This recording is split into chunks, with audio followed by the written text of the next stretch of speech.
from what I hear, at least here in Europe, I can't speak for America, where I think the situation might be slightly different, but here in Europe, I spoke with one of the largest coin dealers yesterday, who I'm a very good client of theirs. I'm in there all the time. They are currently 100% out of silver. They have been for weeks. They can't get any new deliveries. They've got silver coming in the door from sellers, but it gets sold out the very moment it comes in. As soon as it comes in, the next guy in the door buys it off them. They've got no gold coins, no small bars, and the only gold they've got are the 250 gram bars, the 500 gram bars, and the 1 kilogram bars now. So all the small stuff, all the silver's gone, and all the small gold is gone. The price of precious metals started to accelerate towards the half-year mark and carried on accelerating upwards since then. And across the world, those who follow precious metals started to raise their prices. So I think we probably started out with, at the start of 2025, hoping that we might see a 4,000, 4,500 gold price. Well, that came and went very quickly, and we went soaring through the $5,000 mark, which was seen as a ceiling by some, but it wasn't a ceiling at all. It went through the $5,000 mark like a hot knife through butter. So, same thing happened to silver, where the top was originally seen at around $50, but it didn't stop there. It just kept going, and we ultimately reached a price of about $121, and gold reached about $5,600 nearly at the peak. So the futures market, as it went up faster and faster, the silver price went up faster and faster, more and more people jumped on board buying these futures, buying the CFDs, all with stop losses, whether they liked it or not. And as the price rose, they raised their stop loss higher and higher to track the price of silver. Until one day, there's a spark. The first twig caught fire. And the twig which caught fire, which wasn't the cause of all the decline, but which was the cause of the first spark, was the announcement by President Trump that he's appointing Kevin Warsh as the new chairman of the Board of Governors of the Federal Reserve to take the place of Jerome Powell when Jerome retires as chairman in May 2026. That was, as far as market participants are concerned, a little bit of an unexpected decision. Well, they probably looked him up after he'd been appointed, and the first thing they learned was that back in 2011, he was seen as somebody who staunchly defended the independence of the Federal Reserve against government interference, which is, and we know that the Federal Reserve, Jerome Powell and other governors are under attack at the moment for not complying with the wishes of President Trump. So the fear was that President Trump was going to put in place a yes man who will do his bidding, and that was why a lot of people were using that as an excuse to buy precious metals, saying this is going to accelerate the end of the fiat system as we know it, because the debt's just going to keep rising. They're going to lower interest rates. The government will be forced into the market to buy bonds to finance ever larger deficits, and one day something's going to go wrong and the whole thing's going to go collapsing. I'll front run this future event by buying silver and gold. But suddenly we've got this appointment of somebody who, at first sight, people thought he's going to be a staunch defender rather than a yes man doing as he's told. And the result of that was some of those people who bought gold and silver on the grounds that the end is nigh suddenly thought, well, maybe the end's not quite as nigh as I thought. I'll sell and chase some other, something else which is moving. But of course, that selling immediately triggered some stop losses, which were quite close. And those stop losses caused the underlying position of those who held it to be sold, which pushed the price down, which triggered another stop loss. So we had this cascading stop losses, and each stop loss pushed the price lower, causing the next one lower to be triggered. So these stop losses were being triggered like a machine gun, bam, bam, bam, bam, bam, each one pushing the price lower than the previous price, causing a cascade of selling like dominoes in a row, all falling over, knocking each other over. The gold and silver crash wasn't about supply or inflation. Expert Clive says it was a cascade, a domino effect of automated stop losses. Leveraged speculators piled in as prices soared. The spark? Trump's Fed chair pick spooked the hyperinflation crowd. One sell-off triggered the next, crashing prices in a vacuum. But the physical reality is unchanged.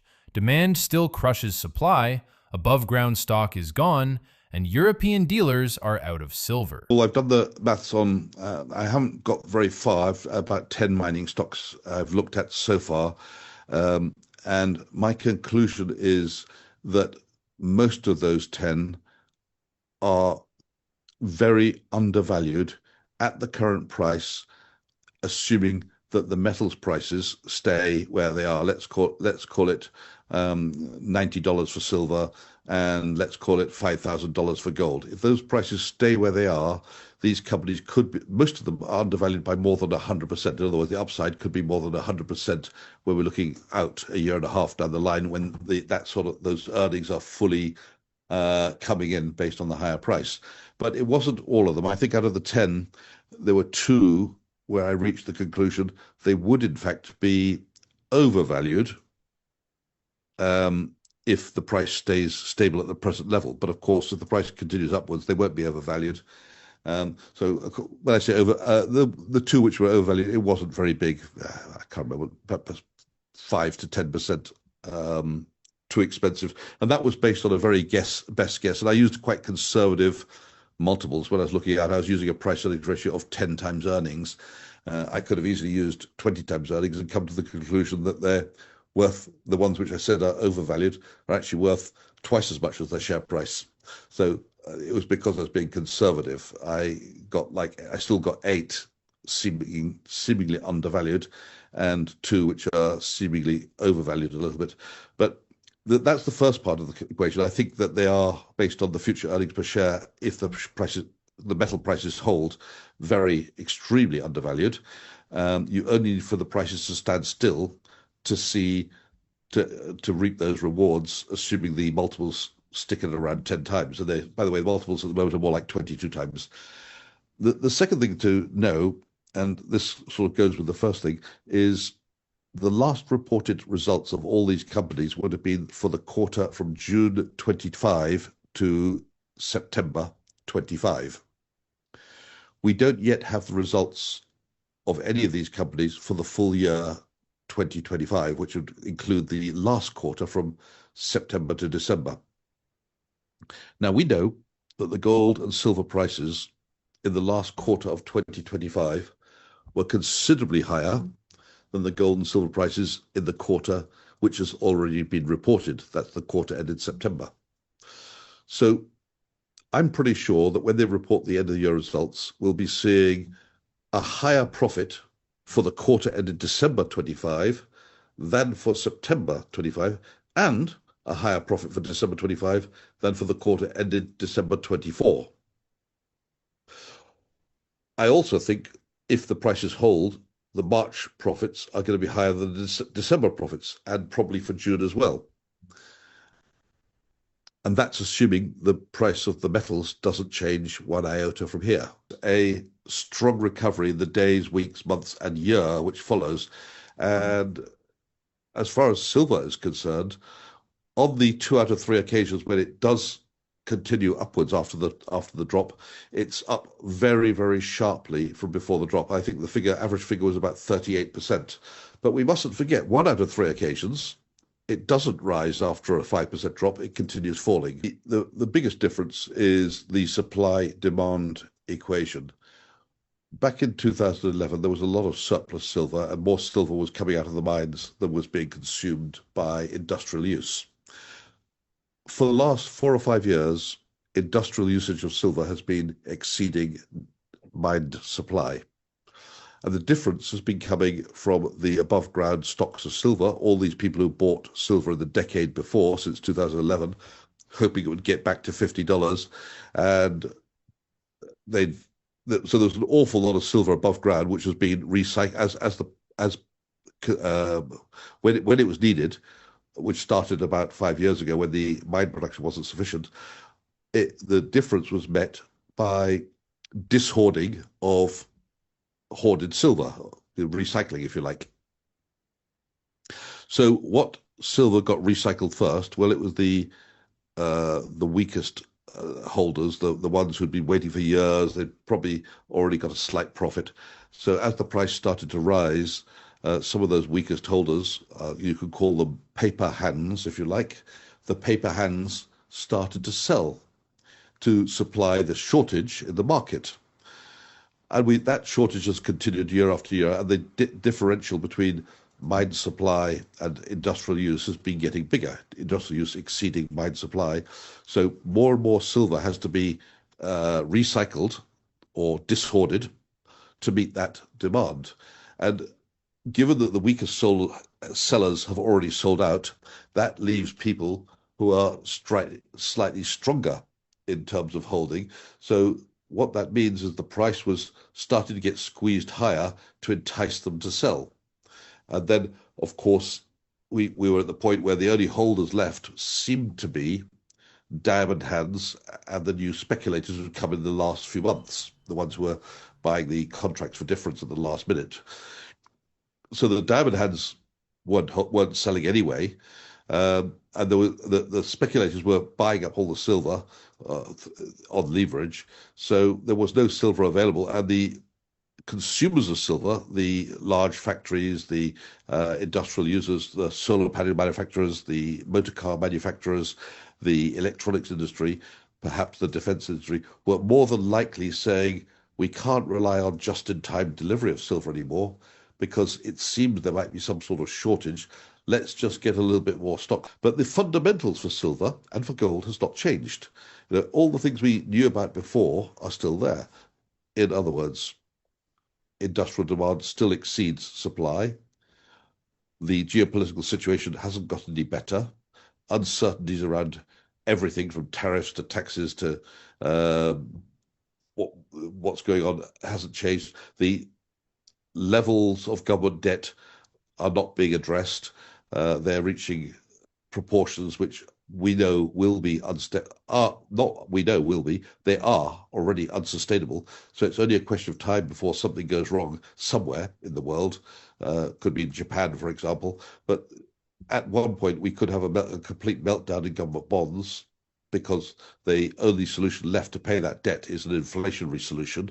So we go into an inflationary environment, we then have a meltdown in bonds, then the central banks step in and buy the bonds to stop them falling any further, and then we have massive monetary money coming to the system, which will then drive asset prices upwards. So all of that is still in place, and of course it could then lead to some sort of global currency reset, where basically the currencies we have today are replaced by something new, and you can't change all of your old money into the new one. That is a possibility, which would be a way of governments avoiding default. They basically say you have to use our new currency, the central bank digital currency, but you can't change your old dollars into the new one beyond a certain point or according to certain rules. So all of these things are are still in place. Nothing has changed, and one of the reasons people were accelerating their buying of gold and silver was they were front running this future event, which you don't know when it's going to happen, you don't know how it's going to happen, you don't know what shape or form it's going to take. It could be high inflation, it could be a bail-in, it could be restrictions, it could be capital controls, it could be a new currency. There's lots of possibilities out there. What we do know is the present situation of ever-increasing debt is unsustainable, so something will happen at some point. So people are now starting to front-run that. They're not going to change their minds. They're still going to be front-running it. It's just a question of how long it takes for those buyers to come back in the market. And this is my opinion. It's not a guarantee that it's going to turn out that way, but I think, in my opinion, is he really such a hawk? Is he such a hard money man as people feared he was on day one? Well, you can look him up and read what he said, but here's what I think. I think Trump would only have appointed him if he expected him to do his bidding. So he may not turn out to be the staunch defender of the Federal Reserve's independence that people think he will be. He may not turn out to be the hard money man, the hawk that people are thinking, but rather more of a dove, someone who's very much in favor of lowering interest rates. And people could go and look and see what he said about these sorts of things and draw their own conclusions. But my conclusion was he's more likely to be following the party in power rather than um, uh, sticking to a dogmatic policy of no interference.